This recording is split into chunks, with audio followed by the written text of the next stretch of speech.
Morning student. Last class में हमने cell से रिलेटेड कुछ टर्म्स के बारे में हमने जाना था। टर्म्स को हमने डिटेल में ना पढ़ते हुए केवल उनके वर्ड के बारे में हमने बात की थी। क्लियर है?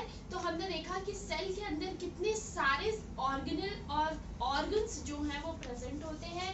उनसे हमने थोड़ा सा बस उनके नेम्स हुए और उनके जो दूसरे नाम हैं उनके बारे में हमने बात की थी। क्लियर है? आज हम बात करेंगे टाइप्स ऑफ सेल कि सेल कितने तरीके की या कितने प्रकार की होती है।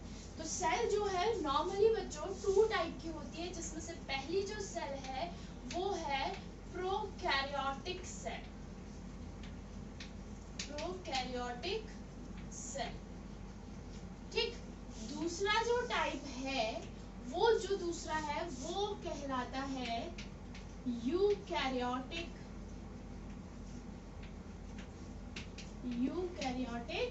सेल। ठीक है, ये 2 टाइप की सेल्स होती है। First one is prokaryotic and second one is eukaryotic cells. Clear? चलिए, ये बताने से पहले आप कुछ छोटे छोटे वर्ड से फैमिलियर होइए बच्चों।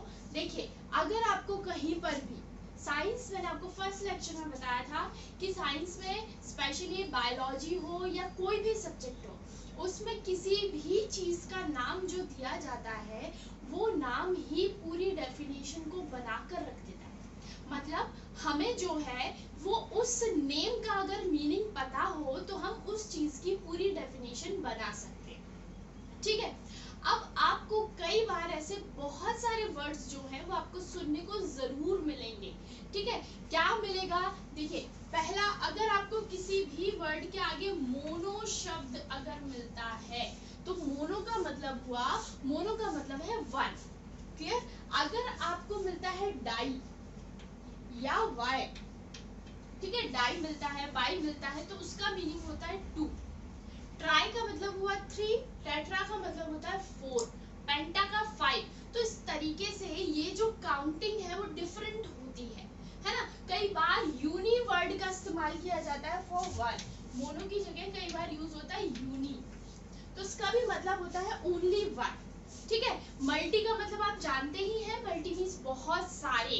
पॉली का मतलब भी क्या होता है, जैसे पॉली अगर किसी शब्द के आगे लगा हो पॉली, तो उसका मतलब क्या है, बहुत सारे छोटे छोटे जो मटेरियल है, छोटे छोटे कण जो है वो आपस में मिलकर एक बड़ी सी चेन को फॉर्म कर रहे हैं। ठीक है, तो वो हुआ पॉली। तो ये कुछ वर्ड्स हैं, इनसे बच्चों आपको फैमिलियर रहना पड़ेगा क्योंकि इन वर्ड्स का इस्तेमाल काफी बार काफी सारी जगह होने वाला है।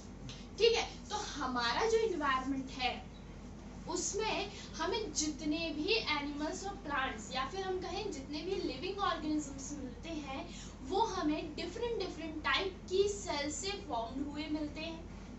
ठीक है, और देखिए फर्स्ट लेक्चर याद कीजिए, वही घर वाला एग्जाम्पल। घर बहुत सारे देखे थे हमने, बंगला भी देखा था हमने, एक घर भी, एक कमरे वाला घर भी देखा था हमने, 4 कमरे वाला घर भी देखा था हमने, एक झोपड़ी भी देखी थी जिसमें केवल 4 दीवारें बनी हुई थी, वो भी घर हमने देखा था। मतलब सब कुछ बना तो ईंट से ही था, लेकिन क्या ईंट की वैरायटीज नहीं आती हैं? बिल्कुल आती हैं भाई, है तो ईंट ही, लेकिन क्वालिटी भी तो मैटर करती है, उसकी वैरायटी भी तो आती है। क्लियर है? तो वैसे ही सेल में भी थोड़ा बहुत डिफरेंस होता है। ठीक, बने सभी लिविंग ऑर्गेनिज्म सेल से ही है, लेकिन डिफरेंट डिफरेंट टाइप की, डिफरेंट डिफरेंट शेप की, तो ऐसे बहुत सारे चेंजेस हैं जो कि सेल में हमें देखने को मिलते हैं। ठीक है, तो उनमें से ही हम टाइप्स की बात कर रहे हैं। पहला, अब देखिए, कुछ ऑर्गेनिजम्स ऐसे हैं जो केवल और केवल उनके पास एक ही सेल होती है।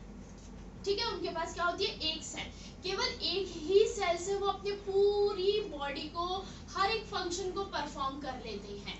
तो उन ऑर्गेनिज्म को यूनिसेलुलर ऑर्गेनिजम्स कहा जाता है। क्या कहा जाता है? यूनिसेल्यूलर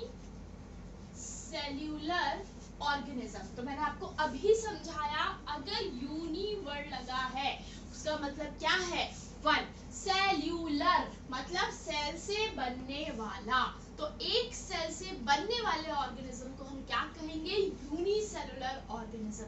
जैसे अमीबा, बड़ा अच्छा इसका एग्जांपल है, इसके पास एक ही सेल होती है और उसी सेल से डाइजेशन भी कर लेता है, उसी से रेस्पिरेशन कर कर लेता है, सारा काम वो उसी से कर लेता है।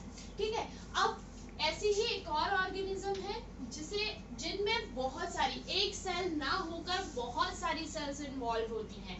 ठीक है, जैसे कि हम लोग, हमारे पास एक सेल थोड़ी ना है, हमारे पास अनगिनत सेल्स हैं जो हमारी बॉडी में इस समय काम कर रही हैं। तो उन ऑर्गेनिजम्स को हम कहते हैं मल्टी सेलुलर ऑर्गेनिजम्स। क्या कहते हैं हम? Multi cellular organism. मतलब उनके पास सेल्स कैसी है? बहुत सारी हैं। तो उनके लिए हम जनरली क्या वर्ड यूज करते हैं? मल्टी सेलुलर वर्ड का इस्तेमाल करते हैं। मल्टी मीन्स बहुत सारा, सेलुलर मीन्स सेल से मिलकर बना हुआ। क्लियर है? चलिए, तो अब हम देखते हैं types of cell. Types of cell हमारी क्या हो गई? पहली जो सेल है वो हमारी प्रोकैरियोटिक सेल, दूसरी जो सेल है वो है हमारी यूकैरियोटिक सेल। लास्ट क्लास को या लास्ट लेक्चर को याद कीजिए बच्चों, उसमें हमने सेल के बहुत सारे ऑर्गेनेल्स के बारे में बात की थी। हमने न्यूक्लियस के बारे में बात की थी, हमने सेल मेम्ब्रेन के बारे में बात की थी, याद कीजिए, cell membrane, plasma membrane. Clear? हमने गोल्गी बॉडीज या गोल्गी अपैरेटस के बारे में बात की थी, हमने लाइसोसोम के बारे में बात की थी, ऐसे बहुत सारे ऑर्गेनिजम्स के बारे में बात की थी। हमने राइबोसोम्स के बारे में बात की थी, जिसे प्रोटीन फैक्ट्री कहा था। हमने माइटोकॉन्ड्रिया के बारे में बात की थी, जिसे power house of the cell कहा था। आपको सेल की करेंसी भी बताई थी, जो एटीपी के फॉर्म में रहती है। क्लियर है? तो इस तरीके से इन वर्ड्स को बच्चों आपको याद रखना होगा। जिन बच्चों ने लास्ट लेक्चर नहीं देखा है वो जरूर पिछले 2 लेक्चर्स को जरूर देखिए, अदरवाइज आज का लेक्चर आपको समझ नहीं आना है, क्योंकि ऐसे वर्ड्स हैं जो हमने पिछले लेक्चर में बात की थी, उन वर्ड्स का ही इस्तेमाल हम आज करने वाले हैं। ठीक है, अब ये दोनों में डिफरेंस क्या है? इन्हें अब भाई सिंपल सी बात है, कोई ना कोई तो डिफरेंस रहा ही होगा, तभी 2 टाइप की रही है। ठीक है, तो प्रोकैरियोटिक सेल्स में मेनली यूनिसेलुलर ऑर्गेनिजम्स आते हैं। पहला अंतर, कैसे ऑर्गेनिजम्स आते हैं? यूनिसेल्युलर। और यूकैरियोट में आते हैं मल्टीसेल्युलर।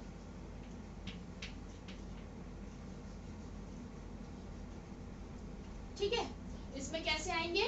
मल्टी सेलुलर ऑर्गेनिजम्स जो हैं वो इसमें इन्वॉल्व होते हैं। चलिए, पहला डिफरेंस हमें पता चला। जो प्रोकैरियोटिक सेल्स होती हैं बच्चों, इनके पास वेल डेवलप्ड न्यूक्लियस नहीं होता है। मतलब जो सेल का ब्रेन होता है, जो सेल का ब्रेन है वही इनके पास कंप्लीटली डेवलप्ड नहीं होता। तो हम यहाँ क्या लिखेंगे? नॉन डेवलप्ड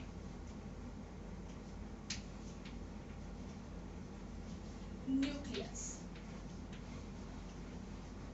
और यहाँ कैसा होता है न्यूक्लियस? Completely developed. कैसा हुआ भाई? कंप्लीटली डेवलप्ड होता है, डेवलप्ड बिल्कुल अच्छे तरीके से पूरा बना हुआ। देखिए क्या डिफरेंस है, देखिए मैंने आपको बताया था, ये सेल थी, सेल के अंदर एक न्यूक्लियस होता है, न्यूक्लियस के अंदर न्यूक्लियोप्लाज्म होता है ना, और ये न्यूक्लियस जो है वो अपनी एक मेम्ब्रेन से कवर्ड रहता है, जिसे न्यूक्लियर मेम्ब्रेन कहते हैं। ये सब हमने बात कर चुके हैं बच्चों, भूलना नहीं है। तो जो प्रोकैरियोटिक सेल्स होती हैं उनके अंदर ये न्यूक्लियर मेम्ब्रेन नहीं होता है। ठीक है, उनके पास ये न्यूक्लियर मेम्ब्रेन नहीं होती, और जो अंदर का मटेरियल होता है वो पूरी सेल में कहीं भी बिखरा हुआ पड़ा रहता है। अब इसके अंदर क्या होता है वो सब जब हम न्यूक्लियस को डिटेल में पढ़ेंगे तब बात करेंगे। ठीक है, न्यूक्लियस को हम डिटेल में पढ़ने वाले हैं, उस पर डिस्कशन तब करेंगे कि न्यूक्लियस के अंदर क्या क्या होता है ऐसा। ठीक है, तो जो भी मटेरियल न्यूक्लियस के अंदर है वो सारा का सारा मटेरियल कहाँ पड़ा रहता है? पूरी सेल के अंदर। लेकिन यहाँ ऐसा नहीं होता है, यहाँ पर न्यूक्लियस की एक प्रॉपर मेम्ब्रेन होती है। कंप्लीटली डेवलप्ड न्यूक्लियस जो है वो यूकैरियोटिक सेल्स में प्रेजेंट है। क्लियर है? चलिए, अब इसके बाद हम देखें और बाकी के जो हमने ऑर्गेनेल्स पढ़े थे, गोल्गी बॉडीज पढ़ी थी हमने, ठीक है, माइटोकॉन्ड्रिया पढ़ा था हमने, लाइसोसोम पढ़ा था हमने। ये सारे ऑर्गेनेल्स जो हैं वो प्रोकैरियोटिक सेल में प्रेजेंट नहीं होते हैं और यूकैरियोटिक सेल्स में प्रेजेंट होते हैं। केवल और केवल एक ऑर्गेनेल को छोड़कर, वो है राइबोसोम। बेटा ये इंपॉर्टेंट है, इसे याद रखिएगा। राइबोसोम्स। ठीक है, राइबोसोम जो है वो ऐसा सेल ऑर्गेनेल है जो प्रोकैरियोटिक सेल और यूकैरियोटिक सेल दोनों में प्रेजेंट होता है, लेकिन डिफरेंस होता है साइज का। ठीक है बच्चों, किसका डिफरेंस होता है? साइज का। इनके पास 70s साइज का होता है, और यहाँ जो यूकैरियोटिक सेल है इनके पास होता है 80s का भी होता है, 70s का भी होता है, और 55। बच्चों ये यूनिट है एस, याद रखिएगा। ठीक है, अभी इसको डिटेल में हम नहीं पढ़ेंगे। राइबोसोम को सारे जितने सेल ऑर्गेनेल्स है बच्चों में सबको आपको डिटेल में हम बात करेंगे। क्या चीज होती है 80s, 70, 50, 55 की क्या चीज है वो हम सब देखेंगे, लेकिन अभी हम बहुत बेसिक बात कर रहे हैं। हम केवल प्रोकैरियोटिक और यूकैरियोटिक में डिफरेंस पढ़ रहे हैं, तो उन वर्ड्स तक पहुंचना आपके लिए जरूरी है। उसके बाद हम बात करेंगे इन वर्ड को डिटेल में। क्लियर है? तो पहले वर्डों से तो आप जो वर्ड्स हैं उनसे तो दोस्ती कीजिए, फिर इनकी जो जन्म पत्री है वो हम आगे बाद में निकालेंगे। ठीक, तो क्या हुआ? राइबोसोम जो है केवल और केवल राइबोसोम ही वो सेल ऑर्गेनेल है जो दोनों ही सेल्स में प्रेजेंट होता है। मतलब प्रोटीन फैक्ट्री किसके पास? प्रोकैरियोट्स के पास भी होगी, और प्रोटीन फैक्ट्री हमारी यूकैरियोट्स के पास भी प्रेजेंट होगी। ठीक है, प्रोटीन की जरूरत तो वही दोनों को है, तो इसलिए राइबोसोम दोनों के पास प्रेजेंट होता है। बाकी के और जो सेल ऑर्गेनेल्स हैं वो प्रोकैरियोटिक सेल में नहीं होते हैं और यूकैरियोटिक सेल्स में प्रेजेंट होते हैं। प्रोकैरियोटिक सेल का सबसे बेस्टेस्ट जो एग्जांपल है वो है बैक्टीरिया। जितनी भी बैक्टीरिया है बच्चों, बैक्टीरिया ये इसका प्लूरल होता है। बैक्टीरिया मीन्स बहुत सारे, एक बैक्टीरिया नहीं। जब वर्ड आपको मिले बैक्टीरियम, ठीक है, अगर वर्ड मिलता है आपको बैक्टीरियम, ये एक बैक्टीरिया की बात है। अगर मिल रहा है बैक्टीरिया तो बहुत सारे बैक्टीरिया, ये प्लूरल है और ये सिंगुलर है। ठीक है, तो जितनी भी बैक्टीरियल सेल्स हैं, ये सारी की सारी बैक्टीरियल सेल्स जो हैं वो प्रोकैरियोटिक सेल में आती हैं। अगर हम बैक्टीरिया की प्रॉपर्टीज की स्टडी कर लें तो खुद ब खुद प्रोकैरियोटिक सेल्स की स्टडी अपने आप हो जाती है। ठीक है, तो नॉर्मली फर्दर क्लासेस में, आगे आने वाली क्लासेस में जब आप प्रोकैरियोटिक सेल्स को स्टडी करेंगे तो आपको बैक्टीरिया की ही प्रॉपर्टी पढ़नी होगी। बैक्टीरिया सबसे पहले किसने डिस्कवर किया था? फर्स्ट लेक्चर में समझाया था मैंने। फटाफट मुझे इसमें आंसर लिख कर दीजिए कि who firstly discovered bacteria. Bacteria को सबसे पहले देखने वाले साइंटिस्ट का नाम क्या था? ठीक है, मुझे आंसर चाहिए इसका। फटाफट कमेंट बॉक्स में इसका आंसर लिख के मुझे सेंड कीजिए। चलिए, तो ये तो हुई हमारी प्रोकैरियोटिक और यूकैरियोटिक सेल की बात। तो जो यूकैरियोटिक सेल है वो हम लोग हैं, एनिमल्स हैं, प्लांट्स हैं, ह्यूमंस हैं, ये सब लोग सभी के पास यूकैरियोटिक सेल्स प्रेजेंट होती है।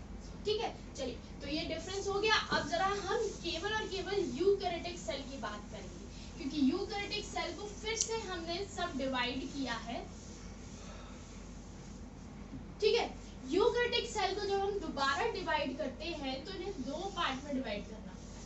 पहला जो पार्ट है वो है प्लांट सेल,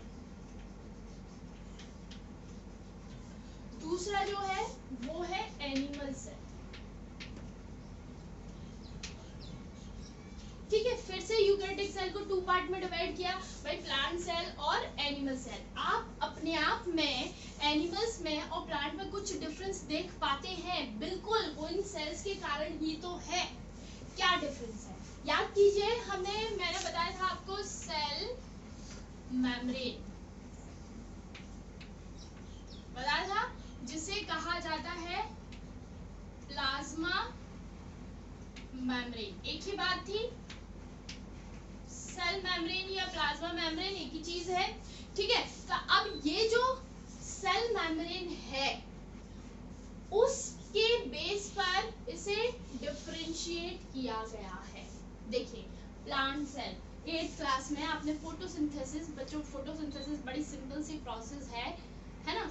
हायर क्लासेस में ये जरूर टफ हो जाती है, पर अभी 10th तक हमारे लिए बड़ी सिंपल प्रोसेस है। ठीक है, तो उसमें होता क्या है, सिंपली प्लांट्स जो हैं वो अपना फूड जो है वो फॉर्म करते हैं। ठीक है, फूड फॉर्म करते हैं, अपने लिए खाना खुद बना लेते हैं सनलाइट की प्रेजेंस में, कार्बन डाइऑक्साइड गैस की प्रेजेंस में, वाटर की प्रेजेंस में, और एक ग्रीन कलर का पिगमेंट जिसे क्लोरोफिल कहा जाता है।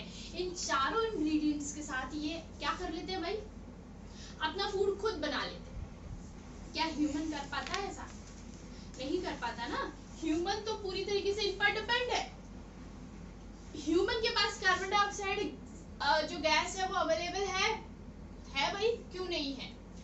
सनलाइट मिलती है ह्यूमन को, बिल्कुल मिलती है भाई। पानी है ह्यूमन के पास, पानी भी है ह्यूमन के पास, क्या नहीं है? ग्रीन कलर नहीं है। तो एनिमल सेल के पास क्या नहीं है? वो ग्रीन कलर का पिगमेंट, ग्रीन कलर्ड पिगमेंट। अगर हमारे पास ग्रीन कलर्ड पिगमेंट जिसे कहा जाता है क्लोरोफिल,